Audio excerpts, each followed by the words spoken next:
The recycling bins were still at the curb when Claire Beaumont pulled into the driveway after her Thursday evening shift at Ridgemont Elementary. She almost didn't miss the bags. 3 of them, dark green garbage bags, slumped against the front steps like they were embarrassed to be there. A duffel she recognized, the navy blue one she'd bought at Canadian Tire 3 summers ago, sat next to them with the zipper half open, a sleeve of one of her sweaters hanging out like a flag. She sat in the car for a moment with the engine running. The porch light was on. The house was lit up inside. She could see movement through the front window. Someone walking past, someone she didn't recognize. A woman, younger, wearing what looked like Claire's cardigan. The cream one from Anthropologie she'd saved up for 2 Christmases ago. Claire turned off the engine. She told herself there was an explanation. Daniel worked from home. Maybe a colleague had come by. Maybe she was misreading the bags, misreading the cardigan, misreading everything. She had been on her feet for 9 hours, managing 22 grade 3 students, and a leaking roof in the portable classroom. She was tired. She was probably seeing things wrong. She got out of the car anyway. Daniel was in the doorway before she reached the steps. He was wearing the shirt she'd ironed for him on Sunday. He looked at her the way people look at a delivery they didn't order. Claire. Not a greeting, a warning. She pointed at the bags. Why is my stuff outside? We need to talk, okay? She took a step toward the door. Let's talk inside. He didn't move. You should stay out there. She stopped. Daniel, it's March, it's 4 degrees, I know. He glanced back over his shoulder into the house, then looked at her again. Claire, this isn't working anymore. I've been trying to figure out how to say this for a while and I just need you to go. Everything went very still. The street, the recycling bins, the sleeve hanging out of her duffel. I need me to go, she repeated. I'm sorry, I am, but I've been unhappy for a long time and I think you've known that. She hadn't known that, or she had known that something was off and she had been telling herself it was the stress of his new job. The stress of the miscarriage 18 months ago. The stress of everything that happened afterward. She had been going to therapy. She had suggested couples counseling 3 times.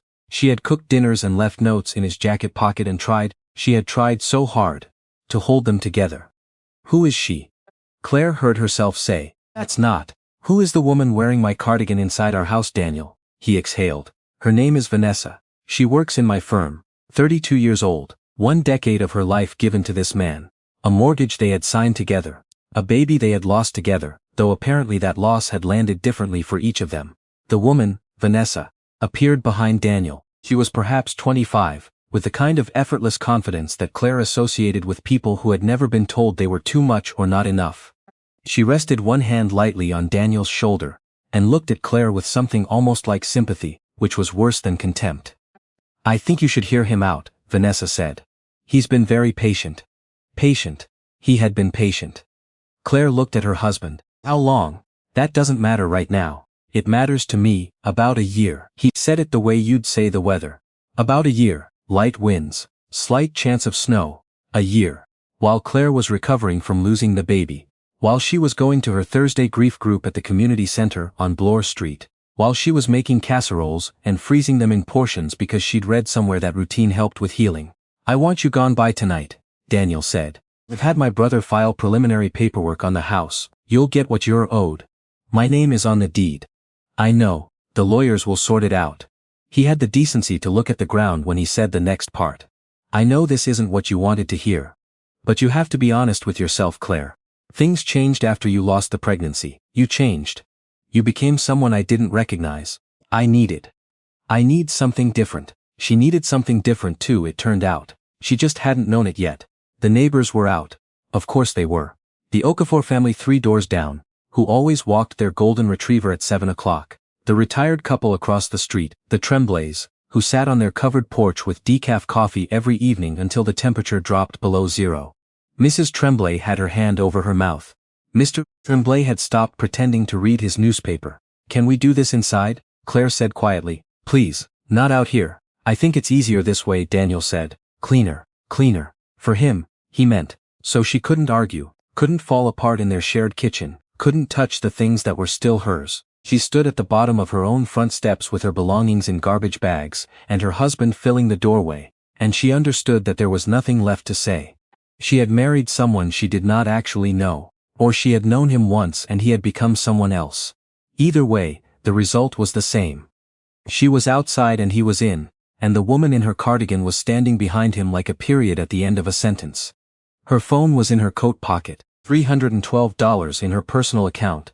Their joint account she already knew, would be a conversation she wasn't ready for. A car slowed on the street. It was a dark blue Lexus she didn't recognize until it pulled to the curb and Eleanor Marsh got out.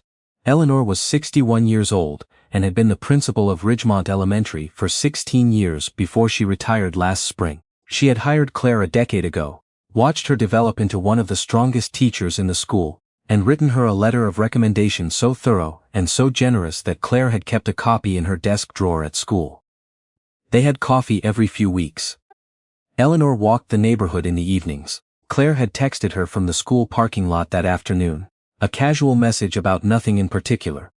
Just one of those small maintenance touches that defined their friendship, and Eleanor had responded that she was planning her walk toward Claire's street. She had not expected to arrive to this. Eleanor took in the scene with the speed of someone who had spent 3 decades reading rooms full of children and parents and colleagues, and knowing instantly where the trouble was. Gaze moved from Claire to the bags to Daniel in the doorway to Vanessa behind him, and her expression shifted into something very composed and very cold. Claire. She crossed the lawn without hesitation. What happened? It's fine, Claire said automatically. 12 years of telling students and parents that everything was fine had made it the first thing out of her mouth in almost any situation. It's not fine. Eleanor put one hand on Claire's arm. She looked up at Daniel. Eleanor Marsh. I've known Claire for 10 years. I'd like to understand what's happening here. Daniel straightened. This is a private family matter. It stopped being private when you put her belongings in garbage bags on your front lawn. Eleanor's voice was the same one she had used on parents twice her size when they came into her office demanding things they had no right to demand. Calm, absolute, unanswerable. Claire, do you have somewhere to go tonight? I haven't. I hadn't thought that far yet. Then you're coming home with me. Eleanor said it the same way she would say anything obvious. Of course, that's settled. Next question. I have the guest room made up from when my daughter visited at Christmas. You're welcome to stay as long as you need. Daniel stepped down one step. I don't think that's. I wasn't speaking to you. Eleanor didn't even look at him. She looked at Claire. Can get your things. My car's right there. Claire looked at the bags, at the duffel, at the sleeve of her sweater hanging out in the cold March air. She thought about walking back up those steps, into that house, past Vanessa in her cardigan, and trying to collect what remained of her life while Daniel stood there watching. She thought about the baby she'd lost, and the months after, and all the ways she'd tried to save a marriage that her husband had already privately decided to leave. Okay, she said. Yes, thank you. Daniel called after her, as Eleanor helped load the bags into the Lexus. His voice had a different quality now. Less certain, slightly panicked. The way voices get when the thing you expected to happen isn't happening. Claire didn't turn around. She got into the passenger seat and looked straight ahead. As Eleanor pulled away from the curb, Claire watched the house in the side mirror. Daniel was still on the steps. The porch light lit him from above, and for just a moment he looked very small. Eleanor's house was 20 minutes away in a neighborhood full of old maples and houses that had been there since before the highway. It was a large Victorian with original hardwood floors, and a kitchen that smelled like cloves and black tea.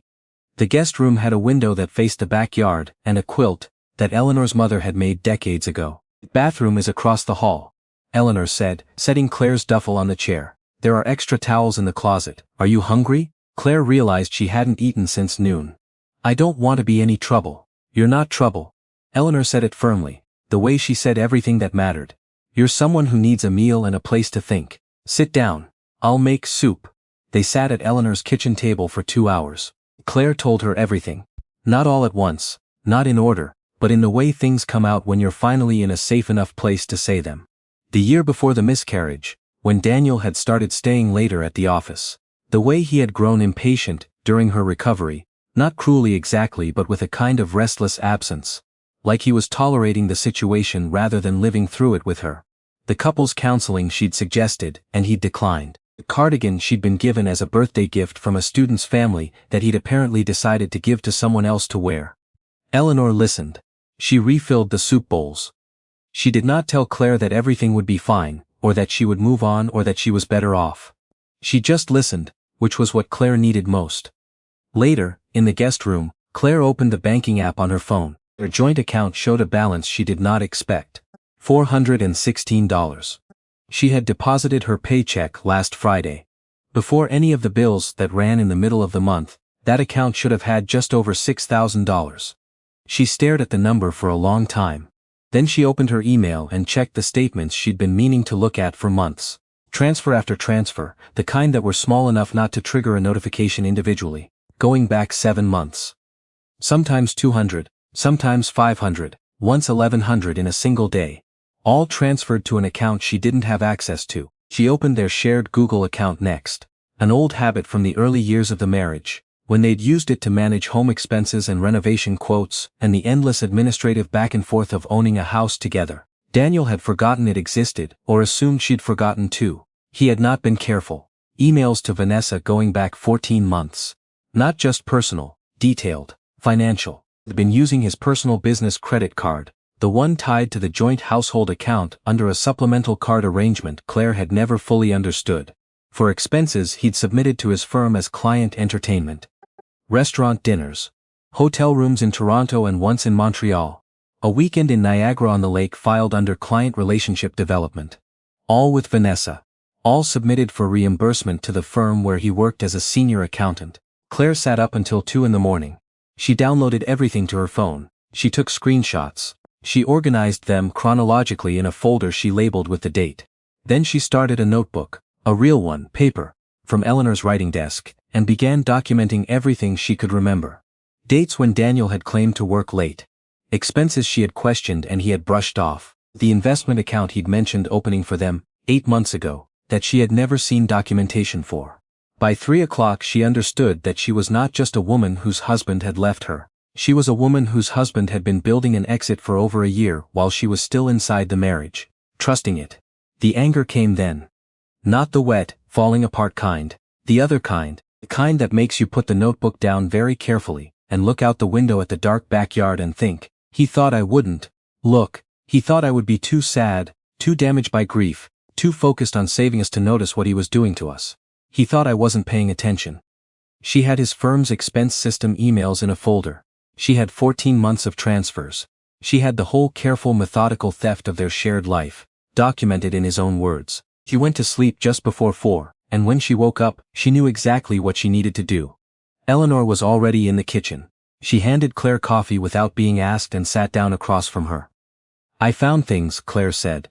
On our shared account. He's been moving money for months. And there are expense reports. He's been billing personal trips with Vanessa as client entertainment. Eleanor was quiet for a moment. Have you spoken to a lawyer? I don't know any family lawyers. I do. Eleanor set down her cup. My neighbor Margaret Osei has been practicing family law in this city for 20 years. She's helped 3 women I know personally through divorces that should have destroyed them and didn't. I'll call her this morning. Eleanor. Claire. Her former principal looked at her steadily over the rim of her coffee cup. You taught 34 children to read this year. You went to work 3 days after losing your baby because you said your class needed continuity. You've been holding things together with your bare hands for a year and a half. Let someone help you hold something for once. Margaret Osei's office was on King Street West, on the 14th floor of a building with a view of the lake. She was a compact woman in her 50s with natural hair and reading glasses. She kept pushing up her nose as she worked through Claire's documentation. She had agreed to meet them the same morning Eleanor called. You did this last night, Margaret said, looking up from the organized folder Claire had laid on the desk. I couldn't sleep. This is good work. She meant it practically, not as a compliment. This is exactly what I need. Walk me through the joint account transfers first. For the next 2 hours, Claire talked and Margaret took notes in a hand so small and precise that Claire couldn't read it from across the desk. She asked sharp, specific questions. She asked about the deed to the house, the mortgage arrangement, the investment account Daniel had opened, the supplemental credit card on the joint account. She asked about the miscarriage and whether Claire had documentation of the pregnancy, and when Claire looked surprised, Margaret said, Courts consider the full context of a marriage. What you both went through and how each of you responded to it is relevant. Claire had the ultrasound photo still saved on her phone. She had the hospital paperwork in a binder at home, or at what used to be home. She told Margaret about the binder and Margaret made a note. Here is where you stand. Margaret said at the end, your name is on the deed. You cannot unilaterally remove it. and no judge will grant that given documented financial abuse, a clear pattern of hidden asset transfer, and a 14-month affair conducted partially using marital funds. The expense fraud against his firm is separate and significant. That's a matter for his employer, and potentially for criminal prosecution, but it also establishes a pattern of calculated dishonesty that strengthens your civil case considerably. Claire exhaled slowly. He told me his brother had filed paperwork on the house. He's bluffing. Or his brother filed something that has no legal weight yet. We'll freeze the joint accounts today and file for divorce this afternoon. I'll also file for a temporary order, giving you access to the family home to retrieve your personal belongings in the presence of a third party. Margaret paused. One more thing. Is there anything between you and Eleanor Marsh beyond friendship? I ask because Daniel will almost certainly allege it if he's desperate enough. No. She's been a mentor and a friend for 10 years, good. Then his allegations, if he makes them, won't survive contact with the actual facts. Eleanor was waiting in the lobby. She stood when she saw Claire come out, and she read Claire's face the way she had always read Claire's face, accurately and immediately. Well? She's filing today. Claire's voice was steadier than she expected. Everything. She said, I have a strong case. Eleanor put an arm around her shoulders as they walked toward the elevator. She didn't say I told you so, or see, or anything that required acknowledgement. She just walked with her. That afternoon Daniel received his divorce papers. Claire knew because Margaret called her at 3 to confirm they'd been served, and then at 3:15 her phone began ringing with a number she didn't answer. Then again. Then a text. We need to talk about this. Overreacting. Call me. Then another. Claire, I know you're upset, but you're going to make this so much harder than it needs to be. Then, surreally. This is embarrassing. Be an adult. She showed the text to Margaret, who photographed them for the file. She went back to work the next morning. Her classroom smelled like Elmer's glue, and the eucalyptus air freshener one of her students' parents had donated in September, and when she walked in at 7:30, and turned on the lights, and saw the reading corner, and the math wall and the name tags still taped to the desks from the seating arrangement she'd done on Monday, she felt something loosen slightly in her chest. These were her children, 22 of them, currently at home eating breakfast and fighting with siblings and losing their indoor shoes. They needed her at 8:45 and she would be there. Her principal now was a man named Robert Cheng, careful and competent, who called her in at morning recess. I got a call this morning, he said.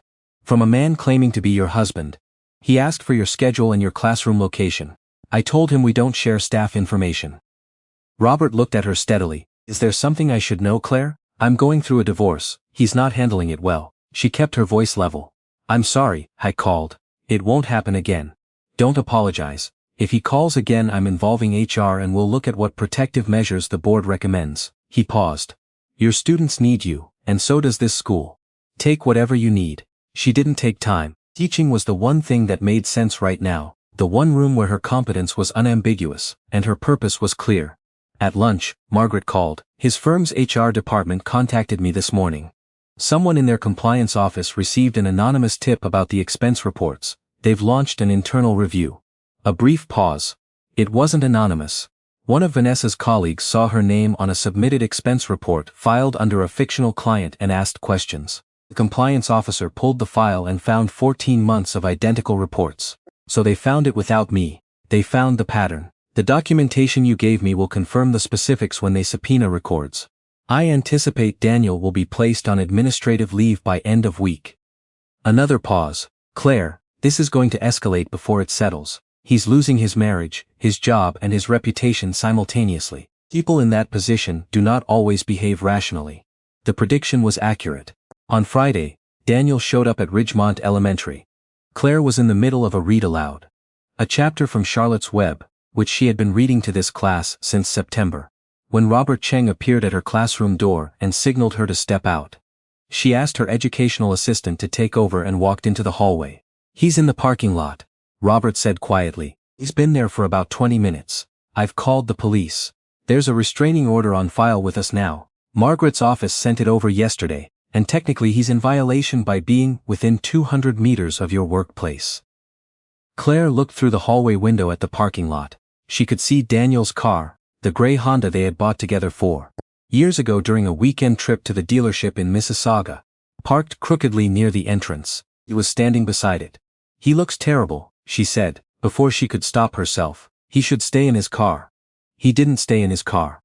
2 police officers arrived in 6 minutes and spoke to him in the parking lot while Claire watched from inside. She saw him gesture. She saw one of the officers take out a tablet. She saw Daniel's posture collapse in the way that posture collapses when a person understands, finally, that the situation is not going to go the way they intended. They didn't arrest him. They gave him a formal warning about the restraining order and told him to leave. He left. That evening, Claire sat in Eleanor's guest room with her laptop and her notebook and a cup of tea going cold beside her, and she let herself feel everything that had been moving underneath the surface of the week. The grief. Not new, but deeper now, because she was grieving not just the marriage but the version of herself that had believed so completely in it. The anger, which had become something steadier and more useful than it had been in those first hours on the front lawn. And underneath all of it, something she hadn't expected. Relief, quiet, almost guilty relief. Like a held breath finally released. Eleanor knocked and came in with fresh tea. She sat in the chair by the window without being asked, and looked at Claire the way she had always looked at Claire when Claire was carrying something heavy. Directly, without flinching, ready to hold whatever was handed to her. "How are you doing?" "Honestly, I keep waiting to fall apart," Claire said. "But I think I might have already done that 18 months ago, and I just didn't know what I was falling apart about." Eleanor was quiet for a moment. "When my husband left, I thought I was going to disappear. I had been someone's wife for so long that I didn't know what I was without that. And then I went back to work and I was still a principal. I was still Eleanor. I was still someone who mattered to the people in my building." She looked at Claire. "You are still a teacher. You are still you." "He didn't take that." "I know." Claire looked at her tea. "I think that's what the relief is about. I'm still me. I thought I'd lose myself when I lost the marriage. But I was already losing myself inside it." The divorce hearing was 6 weeks later. Claire wore a charcoal blazer and her good boots, the ones she wore for parent-teacher conferences. Margaret had told her to look like herself, professional and composed, not like someone who was trying to be something she wasn't. Daniel was already there with a lawyer named Frank Dubois, who had a reputation, according to Margaret, for aggressive posturing and weak follow-through. Daniel looked like he hadn't been sleeping. His suit was new but ill-fitting, as if he'd bought it specifically for today, and hadn't had time to get it tailored. Vanessa was not there. They had broken up, Claire had heard through a mutual acquaintance, 2 weeks after Daniel's administrative suspension. His firm had terminated him pending the outcome of their internal review, and was cooperating with a referral to the provincial regulator for potential professional misconduct charges. Vanessa had taken a position at another firm and moved on. The thing Daniel had burned his marriage for had lasted, in the end, 14 months in secret and 3 weeks in daylight. The judge was a woman named the Honorable Catherine Bouchard, with cropped silver hair, and the manner of someone who had heard every possible variation of human dishonesty, and remained unimpressed by all of them. Frank Dubois presented Daniel's case first. His argument was that Claire had abandoned the emotional reality of the marriage after her miscarriage, had grown distant and impossible to reach, and had developed an inappropriately dependent relationship with her former employer that Daniel found troubling. He referred to Eleanor 3 times as this older woman who inserted herself into the marriage. Margaret presented Claire's case second, methodically, without theater. The bank records, the transfer history, the expense reports, the email correspondence between Daniel and Vanessa, which included several messages in which Daniel discussed his plans for the house, and the joint accounts with a timeline and specificity that made the premeditation of it undeniable. The police report from the parking lot. The text Daniel had sent following service of the divorce papers, which Margaret described as a pattern of pressure and intimidation. She called Claire to testify. Claire answered every question Margaret asked her clearly, and without elaboration. She described coming home after her evening shift. She described finding her bags on the steps. She described the things Daniel had said. That she had changed after the miscarriage, that she was someone he didn't recognize, that he needed something different. She described discovering the transfer history and the email account. When Frank Dubois cross-examined her, he returned again and again to Eleanor. Was it appropriate, in her view, to accept housing from a former supervisor? Had their relationship always been this close? Wasn't it possible that Daniel had felt excluded by Claire's dependence on a third party? "My former principal saw me standing on my lawn with my belongings in garbage bags," Claire said, "and she offered me a place to stay. I accepted because I had nowhere else to go. I don't believe that's inappropriate. I believe that's what decent people do." Judge Bouchard asked no questions of Claire. She asked 3 of Daniel, none of which he answered cleanly. During the recess, Claire and Margaret sat in the hallway with coffee from a machine that tasted like it was filtering through old ambition. Margaret looked unruffled, which Claire had learned to interpret as a good sign. "He's trying to make Eleanor the story," Margaret said. "Because if he makes Eleanor the story, he doesn't have to be the story." Judge Bouchard has seen this maneuver before. She had. When the court reconvened, Judge Bouchard delivered her ruling with the unhurried precision of someone who had prepared it thoroughly, and saw no reason to dress it up. The documentation in this case establishes a sustained and calculated pattern of financial misconduct within the marriage, she said. Over a period of approximately 14 months, Mr. Okafor transferred marital funds to a private account, incurred personal expenses against marital credit arrangements, and submitted fraudulent expense claims to his employer, all while maintaining the outward appearance of a functioning marriage. The allegation that Ms. Beaumont bears responsibility for the breakdown of this marriage is not supported by any evidence before this court. It is in fact contradicted by the evidence before this court. She paused and looked at Daniel. The marital home is awarded to Ms. Beaumont. Mr. Okafor will vacate any claim to the property within 30 days. Marital assets will be divided 65% in Ms. Beaumont's favor, reflecting the documented financial abuse. Mr. Okafor will repay the funds transferred from the joint account, established at approximately $19,400, within 90 days. Spousal support of $1,800 per month will be paid for 3 years. Another pause. The restraining order remains in effect. Any violation will result in immediate custody proceedings. We're adjourned. Claire heard the words in sequence, but they didn't quite arrange themselves into meaning until Margaret touched her arm. "Claire, it's done." Done. The house was hers, the money was hers. The marriage was over, officially and irrevocably, and the judge had seen every piece of it clearly. In the hallway, Daniel tried to approach her once. His lawyer caught his arm before he got close. Claire watched him from across the corridor. This man she had loved, this stranger who had been her husband, and felt something she hadn't anticipated. Not satisfaction exactly. Something quieter. The recognition that she had been right to fight, and that fighting had required her to find out she was someone who could. Eleanor was waiting in the lobby with her coat on and her keys in her hand and an expression that asked the question without asking it. "We won," Claire said. Eleanor nodded once. The way she had always nodded when something went the way it should. Then she held the door open, and they walked out into the March afternoon, which had turned surprisingly mild, the way March sometimes does in Ontario when winter finally loses interest. 7 months later, Claire Beaumont stood in her own classroom on the first day of a new school year. 24 names on her attendance list, and 24 small people filing in through the door with their new backpacks and their nervous faces, and she understood that this was her life. It had always been her life. Daniel had not been her life. It had been something she'd built alongside it, believing it was the same thing, and when it fell apart she'd discovered the real thing was still standing. She had moved back into the house in April. The first, she'd sat on the kitchen floor eating takeout pho from a container, and looking at the walls he'd painted a color she'd never liked, and she'd felt so extraordinarily free, that she'd laughed until she cried. And then just laughed. She repainted in May, green that the woman at the paint shop called sage, and that Claire thought of simply as hers. She had started going to the support group on Thursday evenings again, the one she'd joined after the miscarriage, and found that some of the women there were navigating divorces, financial betrayals, the particular kind of grief that comes from discovering that the life you were living wasn't the life you thought it was. She started staying after the meetings. She started answering questions. She started making lists of referrals. Lawyers like Margaret, who took payment plans, financial counselors, who worked with women starting over, a housing resource at the community center she'd never known about until she needed it. She wasn't trying to build anything.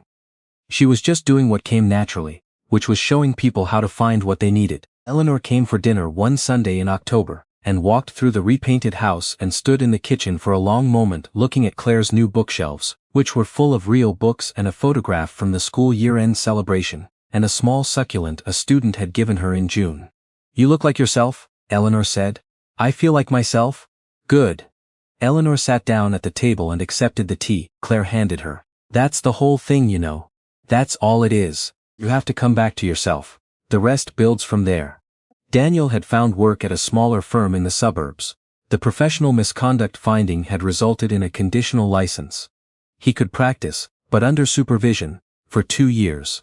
Claire knew this not because she tracked him but because her lawyer had sent a final update. After that, she'd stopped receiving updates and stopped wanting them.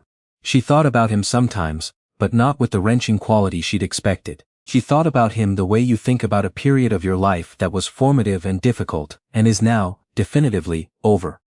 What she thought about more was the Thursday evening group. A woman named Priya, who had walked in last month, with the specific, hollow look of someone who had just discovered something they couldn't unknow.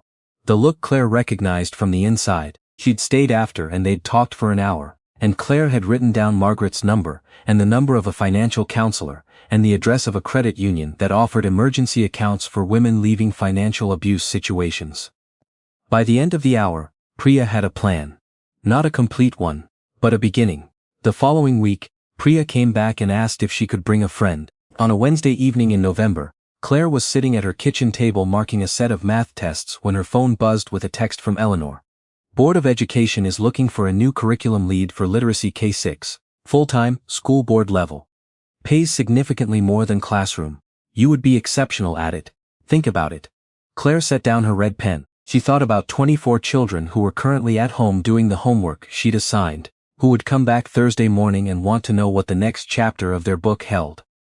She thought about the Thursday evening group, and Priya's friend and the 2 women after that. She thought about the repainted walls and the succulent, and the first morning she'd woken up in the house alone and felt, for the first time in years, like she was exactly where she was supposed to be. She texted back, "I'll think about it. Thank you for believing I could." Eleanor's response came in 30 seconds. "I've believed you could for 10 years. You're only just catching up." Claire put the phone face down and went back to her marking, and outside the November dark had settled over the neighborhood, and the house was warm and very quiet, and completely, entirely hers.